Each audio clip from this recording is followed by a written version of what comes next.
1242 Өрөндийн босгон дээр. За тэгэхээр Gateway to the West гэх энэхүү киног түрүү жил анх гарч байхад нь яг ажлынхаараа ярилцаж байсан санаанд орж байна.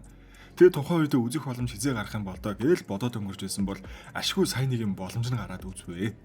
Тэгсэн миний тухайн үед төсөөлж байсан киноноос бүр шаал оруулж таарлаа. Мэдээж Батхааны байлдан дагуулын үед үрсэлсэн түүхэн кино гэж мэдж байсан ч гэлээ. Scale нь ийм том, дөрвөн улсын хамтран бүтээсэн ийм өргөн цар хүрээний production хүн хүч оролцсон кино гэж өрөөсөө мэдээг байж. Ямар ч тач продюсер Корнел гэж энэхүү ирхэм Монголын 36 уран бүтээлч тэр дотроо дизайнер, нүүр хувиргагч, түүхийн зөвлөх, бөөгийн зөвлөх, зохион байгуулагч гээл Монгол талаас ажиллах бүх уран бүтээлчдийг Унгар улс руу авч явах ажлыг гардан гүйцэтгэж, очисон хойноос 5 тухтай байх нөхцөлийг дээд зэргээр хангах гэж ажилласан юм байна. За харин киноны хувьд юун түрүүнд Монгол баатруудыг яг л ингэж харагдаг байсан болов уу гэж төшөөлж байсны дагуу маш сайн төрсөлжээ. Үнэхээр гоё. Хувийг дуулаа, царай зүс, үс гизэг айл Монголоос сонгогдож тоглосон жүжигчид нь ч ерөөсөө л Монголын хамгийн баатарлаг төрхтэй жүжигчдийг сонгож тоглуулсан гэлтэй маш сүртэй гоё харагдчихлаа. Тэнгэрт аянгуу уулж газарт гал болсон Батхааны дүрийг жүжигчин болт. Батхан гэвэл ийм л хүн байсан байх таа гэмээр маш сүрлэг сайхан төрсөлж харуулжээ. 50 хатлаа гүн хүчтэй хоолойтой жүжигчин Цэрэн болд нь хааны итгэлт зайрангийн дүр. Монголын охид бүс хүжүүзийн Crash Баярбат хааны одмын жанжны дүргээд амуу энэ киноноос зөвхөн Монголын сур болсон жүжигчдийг дурдаа зогсохгүй бидний бүр сайн мэдих сэтгэл зүрхэнд хоногсон кинонуудад дүр бүтээж байсан жүжигчид ч гэсэн энэ киноны голлох дүрүүдэд тоглосон байгаа байхгүй юу? Жишээ нь Эрик Робертс та бидний сайн мэдхээр The Dark Knight, Expendables зэрэг кинондоос харж ирсэн бол харин Британий алдар жүжигчин Рэй Стивенсон ч мөн энэхүү кинонд мань голлох дүрийг бүтээсэн ба киноныхаа пост продакшны үеэр таал төгсөж энэхүү кинонд түүний тоглосон хамгийн сүүлийн кино болгон үлджээ.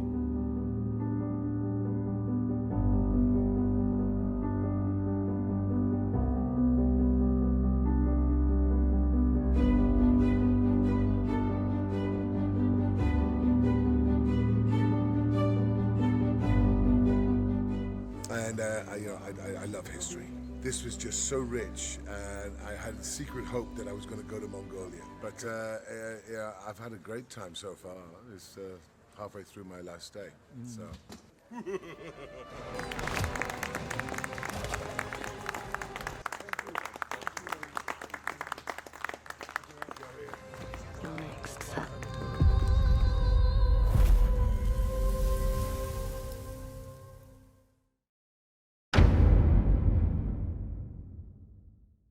За тэгэхээр кино маань товчхон тайлбарлавал 1242 он буюу Монголын цэрэг Аз дорнд Европ руу тэлж байгаа үеийг харуулж байгаа ба энэ цаг үе бол Европ дахь аян дайны хамгийн эцэдтэй үе байсан.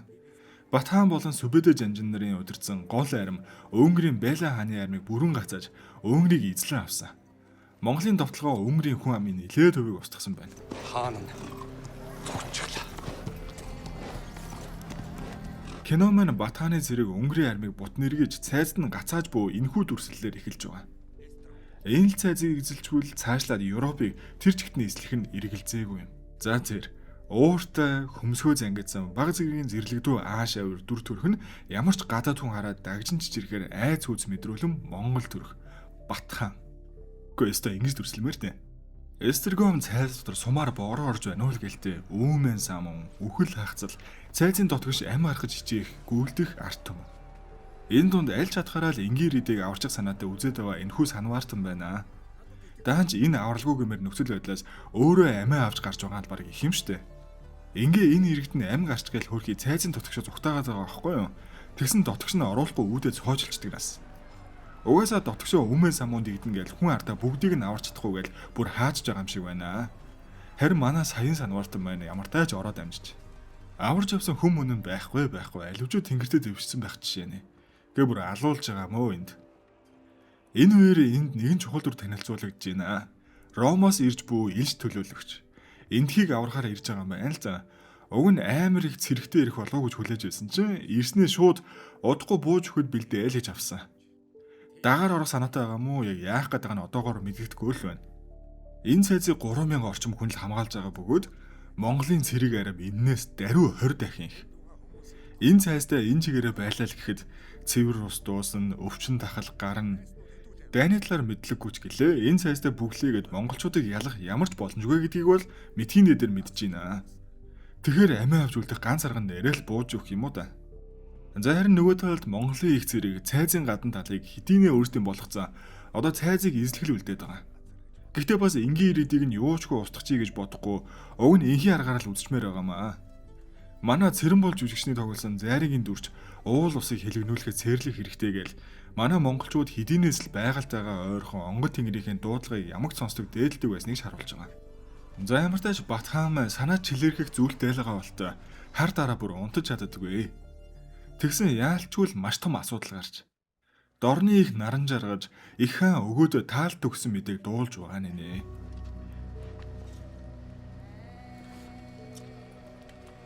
Мөнх тэнгэр бидний гэвэг. Мөнх тэнгэр бидний гэвэг. Энэ тугийг та өөрийн биеэр авчих ёстой. Надад өгч. Бидэнд дуусгаагүй ажил бий. Чингис хааны сүүлчийн зарилгийг бид нар мэднэ.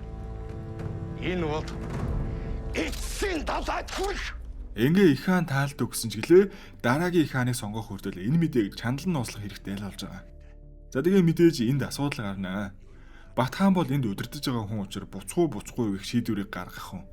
Тэрээр хэзэн Чингис хааны сүүлчийн зарилгийг биелүүлэх хүртэл буцахгүй эрсэн даалгавраа биелүүлнэ гэх шийдвэр дээр бат зогсон нь мэдээ зарим нойдод таалагдахгүй. Учир нь өгөөдөө хааны хүүхөрдөл удирдах жанжид дунд байгаа байхгүй юу? Өдөр түргэн буцаж очиод эзэнгүй төрийнхөө учрыг олох их хуралдаатаа оролцох хэрэгтэй. Энэ үеэр хараа Эстрэгом цайзын гүнд өхөл хагцал айдас чихүүд тасралт хөөл үргэлжилсээр.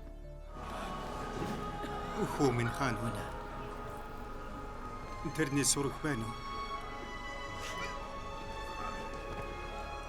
Уучлаарай. Ингээ Эстрэгом цайзыг эзлэх даалгавартаа Батхан маань үлдэж байгаа бол Сүбэдэ жанжин нийслэл рүүгээ буцаж байгаа нь энэ юм байна. Гомн Сүбэдэ жанжныг үнэхээр гоё дүрсэлсэн байгаа. Үг цөөтөж цөөхөн идүү үгэн жинтэй өрөөс нь нүдэн сохор уртаа буруу сахалтай жанждын жанжин Сүбэдэ үнэхээр л гоё дүрсэлсэн байгаа.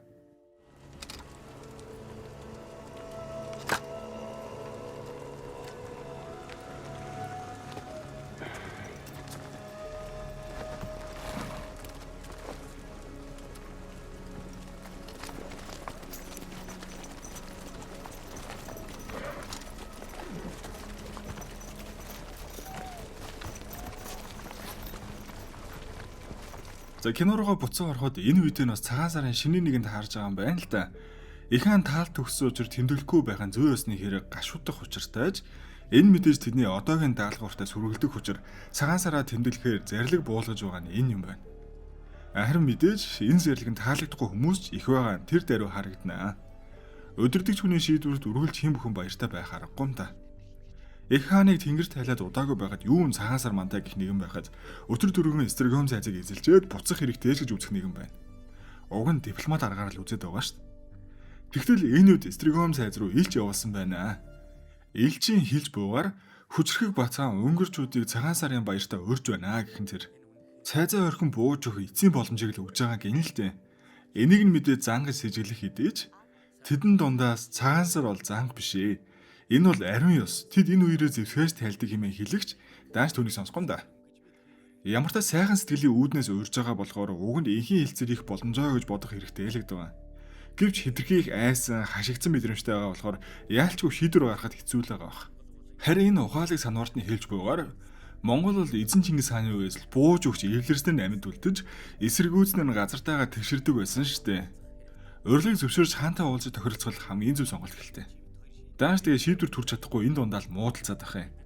Бас нэмж нэг захиа хөргүүлжээ. Энэ захиа зөвхөн эрхэм мэлчэд зориулагдсан юм байна. Энд нь яг юу ч гэж бичсэн мэдэхгүй шууд л гал руу хийчих юм аа. Харин шатгаас өмнө хин нэг аваа амжичлаа шүү. Ингээ Батхааны хувьд өнгөрчүүд бууж өгөхгүй ч маш их айж байгааг нь эндээс эвдээх мэдчихэж байгаа. Гэвч яагаад ч юм тэр хар дарсан хэвээр л. Ялангуяа энд ирсэн үеэс л илүүтэй хар дарах болсон юм гинэ. Энд анд ялд байгуулахын түүнд ийм л чухал байгаа л та.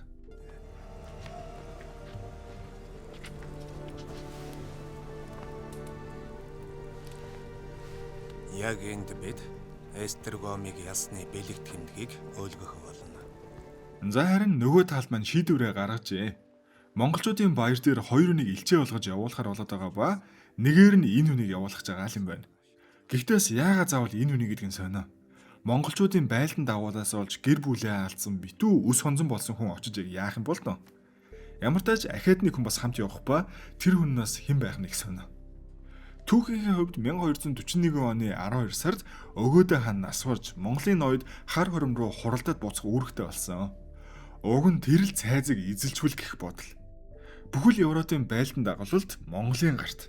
Гэтэл 1242 оны хавар гинт буцсан нь Европт том нууц болж үлдсэн. Буцсны дараах үр дагавар гэвэл Бат хаан Волга мөрний эрэгт буудлан Алтан ордыг байгуулж Орос болон Кавказыг 250 гаруй жил захирсан юм. Европ хожим нь тэр аюулыг ойлгосны улмаас цайз бэхлэлтүүдэд эрчимтэй барьж цэргийн хамтын ажиллагаа нэмэгдэж эхэлсэн гэхэд болно. Товч дүгнэлтээр 1242 он бол Монголын цэрэг Европын зүрхэнд хүрч байгаад гинт буцсан. Түүхийн хамгийн том яагаад их асуултыг нэг хэвээр үлдсэн он юм аа. За тэгээ энэхүү киногоо эцэст нэг мотив гэж хүлээн авч үзсэн байдیں۔ Мэдээж та бүхэнд хамгийн сонирхолтой хэсэг хүртэл нь л ярьж өглөө. Яагаад вэ гэхээр энэхүү Монголыг Монгол баатрууд хаад ноёдыг гоёор дүрсэлсэн киног заавал дуу дүрсээр нь тултал мэдэрч үзээрэй гэж хэлмээр байгаа. Бат хаан болон тухайн монголчуудын Европ дахь эзлэн төрөмгийлийг харах үнэхээр таатай байлаа. Мэдээж монгол жүжигчтэй бас Холливуудын жүжигчдтэй нэг уран бүтээлд хараад бүрэл баярлах бахархах мэдрэмжтэй үз дуусгасан байт юм аа. За тэгээд энэхүү бичлэг маань энэ хүрээд дуусч байна. Та бүхэн таалагдсан бол лайк сав дарахаа бити мартаарай. Тэгээд үзүүлээ дараагийн бичлэгээр уулзлаа. Түр баяр та.